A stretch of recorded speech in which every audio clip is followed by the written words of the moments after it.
Bonsoir à tous et bienvenue dans le Grand JT. Le Brésil plonge-t-il dans l'inconnu? C'est la question que beaucoup se posent aujourd'hui. Le candidat de l'extrême droite brésilienne, Jair Bolsonaro, a été élu avec une large majorité, 56% des voix, pour celui que l'on surnomme déjà le Donald Trump de l'Amérique du Sud. Alors, ses propos homophobes, racistes, misogynes ont choqué à travers le monde. Comment expliquer cette nouvelle victoire d'un populiste? On va en débattre avec mes invités. Bonjour Jérôme Dubus, vous êtes conseiller La République En Marche de la ville de Paris. Avec vous, Edwige Diaz, bonsoir. Vous êtes conseillère régionale du Rassemblement National. Et avec vous, Mehdi Ouraoui. Vous êtes porte-parole, bonsoir, du mouvement Génération lancé par Benoît Hamon. Bonsoir à tous les trois, merci de participer à ce débat. D'abord, Jérôme Dubus, je me tourne vers vous. Après Trump, après Salvini, après Orban, le Brésil qui se tourne vers le populisme. Qu'est-ce que ça veut dire? C'est la faillite des élites? Écoutez, pas grand-chose à voir entre ces quatre personnages, contrairement à ce que vous dites. D'abord, les élections sont complètement différentes. On a des élections législatives avec Salvini. Là, on a une élection présidentielle. Les contextes sont complètement différents. L'Amérique du Sud n'a rien à voir avec l'Europe. Donc, pas d'amalgame. Mais la méthode est la même. L'extrême droite, on surfe sur... Écoutez, le problème brésilien est totalement à part. Le problème brésilien, vous avez vu ce qui s'est passé. On a quand même un ancien président qui est en prison. M. Lula est en prison aujourd'hui. Dilma Rousseff, son successeur, a dû démissionner en catastrophe parce qu'elle était accusée aussi de fraude. C'est un effondrement complet du système politique brésilien qui fait que on a une personne qui effectivement est arrivée et a pris le pouvoir, mais démocratiquement. D'ailleurs, le président Macron a passé aujourd'hui un télégramme de félicitations pour faire en sorte et dire que tout ça devait se faire dans la démocratie, le respect de la démocratie, mais que le nouveau président du Brésil avait été élu démocratiquement. Alors, il s'en félicite évidemment, mais il ne se réjouit pas, à contrario de Marine Le Pen, qui, elle, se réjouit de cette nouvelle élection. Qu'est-ce que vous en pensez, vous, Edwige Diaz? Moi, ce que j'en pense, c'est déjà que l'appellation d'extrême droite est un petit peu facile. Bon, c'est pas parce qu'on a un candidat anti-système qu'il est d'extrême droite. Il a été élu démocratiquement et bien élu. Il arrive dans un contexte particulier, il fait suite à une gauche qui a complètement détruit le pays, une gauche trotskiste quand même, où on déplore beaucoup de corruption, de l'insécurité massive avec beaucoup d'homicides. Donc écoutez, nous, ce que nous voulons, c'est que le peuple soit entendu. Il a été élu pour mener des réformes. Laissons-lui le temps de mener à bien ces réformes. Alors bien sûr, laissons-lui le temps, mais il a tenu des propos qui ont quand même choqué, notamment envers les femmes, envers la communauté LGBT. On va l'entendre dans quelques instants. Juste, j'aimerais avoir votre avis. C'est absolument incroyable ce qu'on vient d'entendre, à la fois de la part d'un représentant de la majorité et puis à la fois de la part du Front National. C'est-à-dire que toutes les digues sont en train de tomber. C'est absolument incroyable qu'en France, aujourd'hui, des gens puissent défendre un candidat et maintenant un président qui se revendique ouvertement. M. Bolsonaro, personne. On va essayer de s'écouter, parce que pour le coup, oui, je pense que on a essayé de donner un constat sur ce qui s'est passé. On n'a pas félicité. On n'a absolument pas. Je vous propose, Madame Diaz, qu'on essaye sur ce plateau de. Alors allez-y. De faire respecter. Allez-y, finissez votre argumentaire. Moi, je vous propose que sur ce plateau, on essaye de faire respecter la politesse à la française. Bien sûr. Qui est un art et qui, à mon avis, est important. Alors laissez finir, monsieur Ouraoui, après vous aurez la parole. Bolsonaro est un raciste, est un fasciste, et quelqu'un qui est profondément homophobe, qui est sexiste, qui a regretté qu'il n'y ait pas eu plus de morts pendant la dictature au Brésil. Je trouve absolument délirant que le président de la République n'ait pas juste pris acte de la victoire de Bolsonaro. Je trouve que c'est bien qu'il ait rappelé l'importance de défendre les libertés démocratiques, mais je trouve que le féliciter est quelque chose de fou, surtout quand on se revendique comme Emmanuel Macron, comme le rempart face aux populistes, face à Salvini. On voit bien que cette posture n'est qu'une posture. Alors justement, on va l'écouter, le président de la République. Il a réagi tout à l'heure depuis l'Élysée, et puis après je vous donnerai la parole, Jérôme Dubus. Écoutez le président. Ça m'inquiète, mais ça me motive. Dans le combat qui est le mien depuis le premier jour, celui de ne rien céder. Celui d'entendre la colère des peuples, parce que nous ne pouvons pas regarder ce qui se passe en Europe en considérant que on ne devrait avoir qu'un jugement moral. Jamais eu un jugement moral sur l'extrême droite en France et partout en Europe.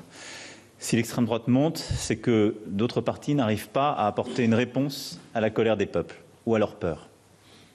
Et donc il ne faut rien cacher de ces peurs et de ces colères, il faut les regarder en face et il faut s'attacher à y apporter une réponse crédible, démocratique, à ne céder à aucune facilité qui ferait bégayer l'histoire, à lutter contre toute forme de démagogie et de mensonge et à lutter contre la fascination de la réponse rapide, du repli ou de la haine. Jérôme Dubus, vous me disiez tout à l'heure qu'il n'y avait pas du tout de lien entre l'Europe et le Brésil. Le président l'a rappelé, à la montée des populistes quand même. Qu'est-ce que vous, oui, mais est-ce que vous réagissez à au Brésil, c'est complètement différent. La vie politique est complètement éclatée, je l'ai dit tout à l'heure. On a des partis qui sont complètement démonétisés, dont les leaders sont tous quasiment en prison ou atteints par des affaires de corruption. Donc on a une vie politique qui est complètement détruite. Bon, il se trouve que ce monsieur Bolsonaro a pris le pouvoir démocratiquement. Moi, j'en prends acte. Je ne le défends absolument pas, contrairement à ce qui a été dit tout à l'heure. Il a eu des propos, effectivement... Il l'a félicité, quand même.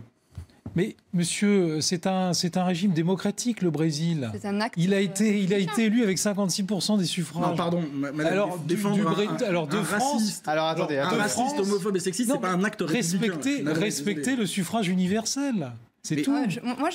Après, on peut être contre ce que dit M. Bolsonaro. On peut ne pas le partager. Moi, j'aurais aimé l'entendre. J'aurais, de la part du président de la France, Monsieur Houraoui, j'aimerais vous entendre, Edwige, sur la réaction du président de la République. Vous me disiez tout à l'heure qu'il ne s'agissait pas de l'extrême droite. Le président l'a dit, hein, c'est l'extrême droite qui a pris le pouvoir au Brésil. C'est pas parce qu'il a dit qu'il a oui, raison. Bien sûr, en revanche, quand on en appelle à l'extrême droite, à la peur, c'est qu'on n'a plus d'arguments, en définitive. Voilà, c'est parce qu'ils sont face à leurs échecs, M. Macron et tous les autres. Moi, ce que je constate, c'est que le peuple brésilien a été populo-lucide et que moi, je vous entends toujours parler de respect, de la démocratie, etc. Mais moi, je vois que vous avez une courtoisie républicaine sélective ou à géométrie variable. Quand on pense comme vous, c'est qu'on est démocrate et on mérite les félicitations, mais quand on ne pense pas comme vous, tout de suite on est d'extrême droite, on est raciste, on est xénophobe. On n'a jamais cautionné ces propos-là, monsieur. On a le droit aux éléments de langage du Front National sur fond public. D'ailleurs, je ne sais pas très bien combien ils nous ont coûté, mais enfin, ils sont pas très très bons. Mais je suis désolé, monsieur Bolsonaro n'est pas un républicain. D'ailleurs, lui-même ne se revendique pas comme tel. Mais vous rendez compte, il a été élu démocratiquement. Mais vous êtes favorable au fait qu'il n'ait pas eu assez de morts pour la jambe. Moi, je veux... il a été. Est-ce que vous cautionnez Alors, Edwige, est-ce que vous cautionnez c'est pas grave. Est-ce que vous cautionnez les propos homophobes de M. Bolsonaro? Mehdi Houraoui, alors juste une seconde, est-ce que vous comprenez que les gens puissent être choqués, c'est vrai, par les propos du nouveau président? On va l'écouter d'ailleurs, et après j'aimerais avoir votre réaction. On va l'écouter.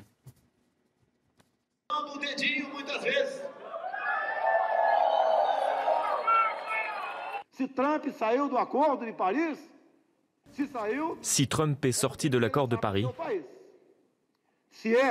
s'il en est sorti, c'est parce que cela n'était pas bénéfique pour son pays.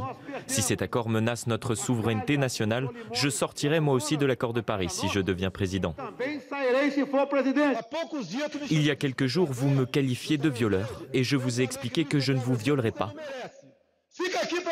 Vous ne le méritez même pas. Donc restez où vous êtes et écoutez-moi. Edwige Diaz, ces propos, ils sont insupportables quand même. Mais j'ai jamais dit qu'on les cautionnait. Après, là, on a pris un élément de la phrase et forcément, on voit ça avec le prisme déformant des médias français aussi. Alors, c'est pas la première fois qu'il le dit. Hein. Oui, mais on n'a jamais cautionné ces propos homophobes. Voilà. Par contre, là, je voudrais revenir sur son accord du climat. Ni sur ses propos racistes, monsieur. Voilà, n'essayez pas de me faire dire quelque chose que je... Non, mais vous savez très bien, on n'est pas comme ça chez nous et je suis pas comme ça, donc vous m'aurez pas dans ce sujet-là. Moi, ce que je veux vous dire, c'est qu'il met les intérêts des Brésiliens au-dessus de tout. Les accords du climat, ok, d'accord, mais pourquoi ? Je veux dire, quel résultat aujourd'hui? C'est bien beau de signer des accords, des traités, mais en définitive, à quoi ça avance? Est-ce qu'on a les gaz à effet de serre qui diminuent? Pour l'instant, non. Qu'on remette, par exemple, en question les traités de libre-échange, notamment le Mercosur. Moi, attendez, monsieur. Je vais voir ce qu'il va faire pour le Mercosur, parce que ça, c'est très important. Ça aura un impact très important sur nos agriculteurs et sur l'environnement. Tout le monde parle de populistes, mais en règle générale, au Brésil, on a des leaders populistes. Lula se revendiquait d'un populisme de gauche. Ça n'était pas des opprobres comme on l'entend aujourd'hui. Alors il n'a pas tenu les propos que M. Bolsonaro a tenus, que je condamne fermement et vigoureusement. Mais néanmoins, on a une tradition populiste au Brésil qui fait que la vie politique est organisée autour de ça. Vous auriez dû condamner M. Lula qui se revendique aussi du populisme. Monsieur Dubuc, oui. vous êtes un libéral et un républicain. Et vous ne pouvez pas mettre sur le même plan Lula, qui était un président qui, par ailleurs, certes, avait des défauts. Qui est fini en prison. Son parti, mais il a fini en prison, notamment parce que les puissances d'argent se sont liguées face au Parti des travailleurs. Mais il y a eu de la corruption. Et la corruption doit conduire à des condamnations. Mène à cela. Mais vous ne pouvez pas justifier les propos violents, sexistes, mais personne ne justifie, de M. Bolsonaro. Je viens de vous dire que je les condamne si on veut poser rigoureusement et fermement. Si on veut, c'est pas ce qu'a fait Mme Le Pen. Mais je ne sais pas dans quoi vous vous enfermez. C'est pas ce qu'a fait Mme Le Pen. Alors allez-y, finissez. On n'a pas vu une seule condamnation. On n'a pas vu une seule condamnation de Mme Le Pen. Mais on n'est pas là pour faire. Elle l'a félicité en expliquant qu'il allait rétablir les libertés démocratiques. Les Brésiliens ont fait un choix, il faut le respecter. On n'est pas là. On se prend pas comme vous. On n'est pas là pour faire. Sur la question du climat, qui est une question importante, j'aimerais avoir votre avis parce que c'est vrai que le Brésil, on considère que c'est un des deux poumons de notre planète. Qu'est-ce que ça va entraîner? Comment est-ce que vous réagissez? On sait que le climat, c'est un point capital dans le programme de C'est très intéressant parce que dans les populistes, et notamment les populistes d'extrême droite, qui aujourd'hui sont en train de créer une internationale. Il y a une internationale d'extrême droite. On le voit bien avec Trump, on le voit bien avec Salvini, on voit bien, vous l'avez dit en introduction de cette... Non, ça vous hante, hein. Excusez-moi, si vous êtes venu ici pour faire la publicité de Salvini et de Trump, vous avez le droit. Moi, je défends les valeurs françaises. Ils sont particulièrement appréciés dans leur pays, élus plusieurs fois. Alors oui, ça me plaît. S'ils répondent aux attentes de leur peuple, ça me plaît. Mais si vous les trouvez si bien, allez y vivre. Vous avez c'est un mot que vous dites souvent. Laissez finir, s'il vous plaît. Si vous trouvez que leurs valeurs morales et les politiques qu'ils souhaitent mener sont si bonnes, c'est ce que vous dites souvent à certains dans ce pays, allez y vivre. Moi, je défends les valeurs françaises. C'est le roi de la fake news. Non, mais moi je défends les valeurs françaises, je défends les valeurs républicaines, liberté, égalité, fraternité. Et le respect du suffrage universel. Je vous ai déjà dit, essayons de respecter ce petit... Il nous reste très peu de temps. Il reste de la politesse à la française. On s'entend plus. Finissez en quelques secondes. Ce qui est très intéressant. Chez les populistes, et notamment M. Dubus, il y a un axe très intéressant par ailleurs avec le Front National ce soir. Vous êtes une caricature. Et on voit le tango qui se joue aujourd'hui entre LREM et le Front National pour monopoliser la vie politique. Et on va passer au deuxième débat dans quelques minutes. On va parler justement de l'annonce d'Édouard Philippe concernant la réforme des fonctionnaires à venir. Écoutez, le Premier ministre, il s'est exprimé tout à l'heure. Nous voulons moderniser la fonction publique, créer de nouveaux instruments, faire en sorte qu'elle puisse apporter à la transformation de l'action publique toute sa compétence, toute sa souplesse, toute son inventivité et toute son énergie. Bonsoir à tous et bienvenue dans la deuxième partie de ce grand JT. Le gouvernement qui reprend la main sur la réforme de l'État. Le Premier ministre Édouard Philippe a dévoilé les premières pistes de la transformation du service public et le programme, il est ambitieux. Suppression de 50 000 postes de fonctionnaires d'ici à 2022.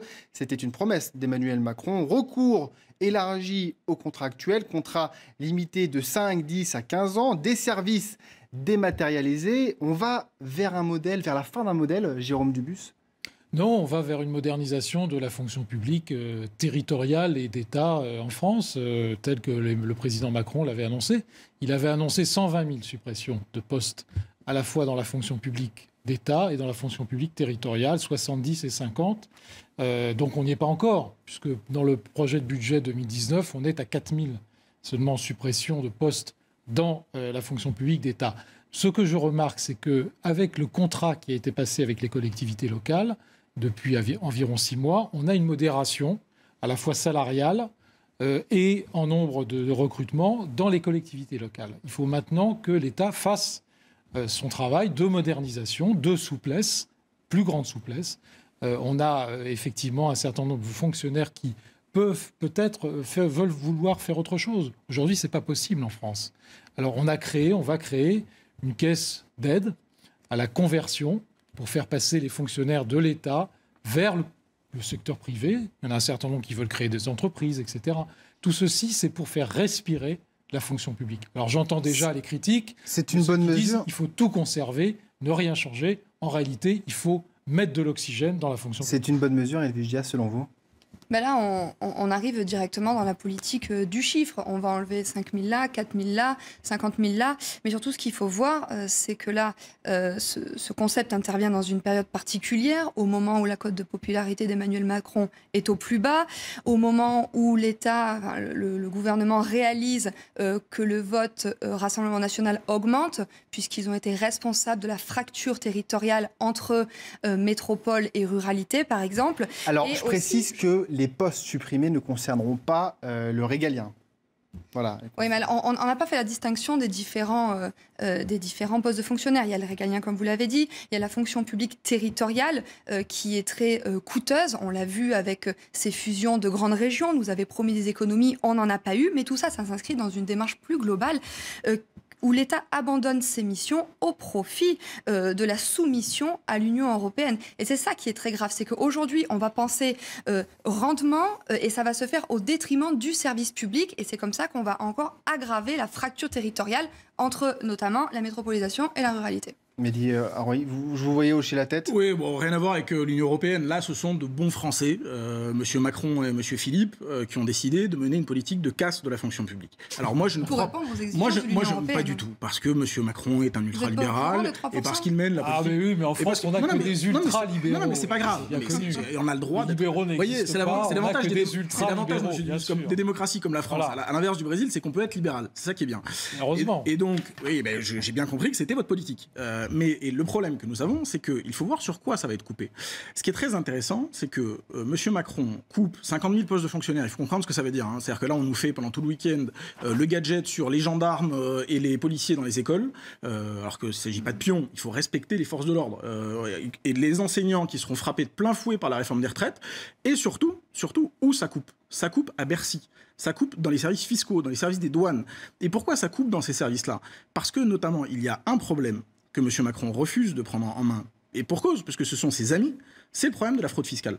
Il y a 80 milliards de fraude fiscale. Mais pardon, alors, vous avez supprimé l'ISF et vous avez supprimé l'exit tax. Les rendements sur la fraude fiscale n'ont jamais été aussi élevés qu'actuellement. Vous avez supprimé l'ISF. Vous dites exactement l'inverse. Monsieur Dubus, vous avez supprimé l'ISF et vous avez supprimé l'exit tax. La moitié de l'ISF. Pour vos amis milliardaires. Et que se passe-t-il aujourd'hui ? Il faut supprimer des postes de fonctionnaires. Qu'est-ce que c'est ? C'est la méthode Macron. Toujours taper sur les petits. Toujours taper sur les petits. Les fonctionnaires qui viendront aider les Français en périphérie, mais aussi dans les centres-villes, mais aussi ailleurs. Jérôme Dubus, le Premier ministre a annoncé... Le Premier ministre a annoncé justement la dématérialisation un peu de l'administration française. Mais quand on pense à des retraités d'un certain âge qui n'ont pas de lien avec le numérique, comment est-ce qu'eux vont pouvoir accéder à cette dématérialisation, porter plainte sur Internet ? Pour beaucoup, ils n'ont pas encore Internet. Comment est-ce que ça va pouvoir se faire ? 75% de la population française qui est dotée d'Internet maintenant. Il en reste encore effectivement 25%. Ça représente beaucoup de monde. Il faudra faire attention, mais sur les 75%, il y a encore beaucoup de gains que l'on peut faire grâce à cette dématérialisation. C'est d'ailleurs l'un des objectifs qu'a annoncé le Premier ministre. Mais enfin, de toute façon, vous passez votre temps à taper sur les retraités. Soyons sérieux. Passez votre temps à taper sur les retraités. C'est encore les retraités qui vont prendre. Du PIB, ce sont des dépenses publiques en France. Quelle est la moyenne européenne ? La moyenne européenne, c'est 47%. C'est un poids la fonction publique nous sommes à 8% au-dessus. Alors on peut continuer, on peut se dire on va faire plus d'endettement, on va faire plus de déficit. C'est ce que préconise M. Hamon, bien évidemment, dans sa campagne électorale. C'était plus de déficit, plus de dette. Bon, eh bien nous sommes complètement à l'envers de cela. Nous voulons réduire les déficits, nous voulons réduire la dette.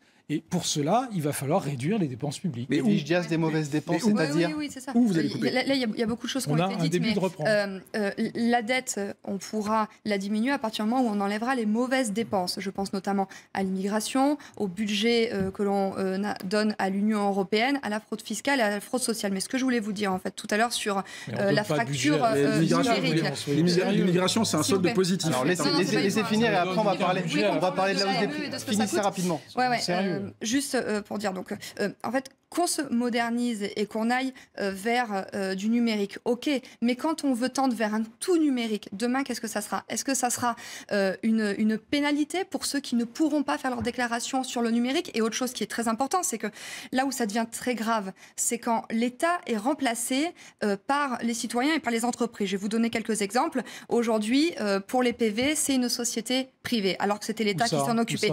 Les entreprises, par exemple à Bordeaux, vous voyez, maintenant, ce sont des sociétés privées. Avant, le PV, ça coûté 17 euros, maintenant c'est 35 euros. Comme à Paris. Non, vous avez décidé d'externaliser, de privatiser.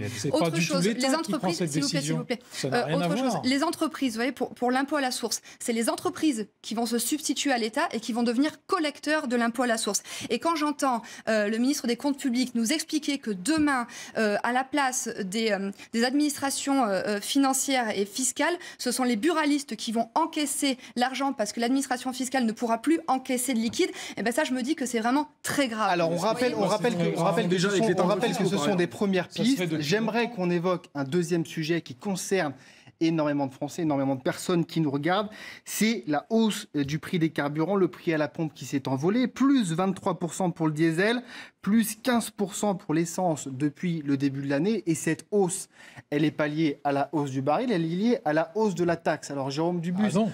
Alors, il y a une pas tout est lié à la hausse du baril. Je m'inscris en faux sur ce que vous venez de dire. Alors on va écouter Gérald Darmanin qui était sur notre plateau hier soir et qui a parlé justement de la hausse de cette taxe. Écoutez. Alors on va l'écouter juste après parce qu'il va arriver ce son. Mais en tout cas, Gérald Darmanin qui a annoncé hier qu'il allait augmenter les taxes sur les produits polluants. 20 centimes en moyenne, depuis un an, de 20 centimes à peu près des carburants. Sur les 20 centimes, 16 centimes sont dus à l'augmentation des prix du pétrole. Et ça n'est pas fini. Le baril est aujourd'hui à $80. On va vraisemblablement arriver à 100. Pourquoi ? Parce qu'il y a des troubles internationaux qui font qu'il y a un certain nombre de pays qui ne peuvent plus exporter leur pétrole, comme par exemple l'Iran. Donc vous avez une tension sur les marchés pétroliers aujourd'hui qui se répercute à la pompe. Vous voyez, on va l'écouter, Gérald Darmanin, parce qu'on l'a retrouvé cet extrait. Écoutez. Nous baissons la fiscalité des travailleurs, nous supprimons des cotisations. Ils vont le voir dès la fin du mois d'octobre sur toutes leurs feuilles de paye. Nous supprimons un impôt, la taxe d'habitation. Nous baissons l'impôt sur les sociétés et la fiscalité pour les entreprises. Et oui, nous augmentons les taxes sur les produits polluants, en l'occurrence le diesel, et sur les produits nocifs, en l'occurrence le tabac. On augmente les taxes sur les produits polluants, sur le diesel. 16 centimes dus à l'augmentation des prix du pétrole, 4 centimes dus à l'augmentation des taxes. C'est exactement ce que je viens de dire. Pour les Français, 80% des Français utilisent leur voiture quotidiennement, ils en ont besoin, c'est indispensable. Évidemment. Qu'est-ce que vous en pensez d'abord ? Évidemment. Et après, je vous donne la parole, Mehdi. C'est évidemment qu'on taxe le travail, puisque les Français ont besoin de leur voiture pour aller travailler. Aujourd'hui... C'est-à-dire que c'est une fausse excuse, selon vous, cette taxe pour...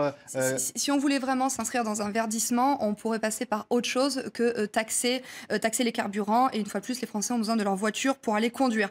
Donc demain, qu'est-ce qu'on va faire ? Est-ce qu'on va être obligé de prendre la carriole pour aller travailler ? Je sais pas où on va. Même la carte grise des vélos, ils veulent appliquer la carte grise des vélos. Donc clairement, il faut qu'on arrête avec ce mensonge où on dit d'accord, on augmente la fiscalité pour le carburant, mais en parallèle, on abaisse les charges sur les entreprises. C'est complètement faux, puisqu'avant, on avait le CICE, qui était un véritable une bouffée d'air pour les entreprises. Mais aujourd'hui, si vous voulez, on transforme ce CICE en baisse de charges, donc en augmentation des bénéfices des entreprises, en augmentation des impôts. Vous rejoignez finalement Edwige Diaz sur cette... Non, moi je rejoins pas Edwige Diaz parce que ce qu'on constate malheureusement sur ce sujet, si vous dites la même chose. Mais comme sur beaucoup de sujets, c'est que LREM veut faire les poches des Français fiscalement et que le Front National veut abuser de leur détresse pour leur faire électoralement. Attendez, vous avez été au pouvoir pendant 5 ans. Vous avez beaucoup parlé. Vous n'avez pas arrêté d'augmenter les taxes. Vous avez beaucoup parlé. Pendant 5 ans, vous n'avez pas arrêté d'augmenter les taxes. Que vous nous faites, mais je crois que vous n'avez pas... Allez-y, poursuivez Mehdi Ouré, parce qu'on ne vous a pas entendu sur le sujet. Il y a un vrai sujet qui est là où je suis d'accord avec Jérôme Dubus, c'est que de toute façon, on sait que le prix des carburants augmentera dans les années qui viennent. Et le prix de la carte grise. Sauf que la question... c'est évidemment à quoi serviront les taxes qui seront prélevées. D'abord, il faut qu'elles soient harmonisées. C'est-à-dire qu'aujourd'hui, les plus gros pollueurs sont harmonisés. Alors, selon le gouvernement, c'est pour réduire la consommation de diesel et pour baisser les... C'est une arnaque écologique sans nom. C'est-à-dire que si ça, c'est une taxe écologique, Samy, pardon, mais vous et moi, on est le couple royal de Norvège. Je suis désolé, mais... Alors, en tout cas, c'était les propos la réalité, c'est que cette taxe, elle est absolument pas écologique. D'ailleurs, elle ne servira pas à la transition écologique. Elle va servir à financer les trous dans le budget de l'État que l'exit tax, l'ISF, les cadeaux fiscaux faits aux plus riches par le président de la République ont fait ces derniers mois. Et surtout, ce qu'on voit, c'est qu'il continue à baisser les yeux et à baisser la tête face aux plus gros pollueurs. Il faut que Total paye. Total fait des bénéfices absolument incroyables. Et évidemment, ils peuvent forer en Guyane, faire absolument ce qu'ils veulent. Mais aujourd'hui, le gouvernement vient faire, même plus les poches, mais enfin la boîte à gants des Français sur ce sujet. Il reste 30 secondes. Rapidement, un dernier mot, Jérôme Dubus. On pourrait en parler toute l'année, évidemment. Le dernier évidemment. mot, il est clair. Effectivement, il y a un problème de pouvoir d'achat actuellement qui va être compensé la feuille de paye va tomber au mois d'octobre, elle tombe cette semaine. On va voir que les gens vont gagner en moyenne 80 à 100 euros, 80 à 100 euros par mois avec la baisse des charges sur le chômage, premier point. Et deuxièmement, la taxe d'habitation a baissé de 30%. Mais est-ce que vous avez vu une facture de fioul pour un retraité en ce moment, monsieur Donc, à la fin de l'année, le pouvoir d'achat aura augmenté d'environ 1,5%. Mais le prix de l'essence aura augmenté. Je vous donne rendez-vous au 31 décembre, et puis des licornes arriveront pour nous présenter. 31 décembre vous dites que vous êtes là pour le pouvoir d'achat des Français. 84% des Français pensent que Macron ne réglera pas le problème de pouvoir d'achat. Vous assumez d'augmenter les taxes. Et vous êtes de gauche. Moi, je suis dans une région dirigée à gauche où on augmente la taxe, la TICPE, et on augmente la taxe sur les cartes grises. Mais quelles sont vos solutions à part profiter, vous contribuez au matraquage Madame Diaz, quelles sont les solutions du Front National? Expliquez-nous. On aura l'occasion. Vous n'avez jamais de solution. Mais non, vous n'avez jamais de solution. On aura les retraités. Moi, dans mon département, demain, des gens prennent leur voiture, ils vont payer Diaz, Mehdi Ouraoui, on ne peut plus les arrêter, mais on aura l'occasion. Je vous promets, je m'engage à vous réinviter et à refaire ce débat, parce que ça, c'est un débat passionnant qui intéresse ceux qui nous regardent. Votre carburant, c'est la détresse des gens. Sur CNews, tout de suite, un nouveau journal. Merci d'avoir été avec nous sur CNews. Merci.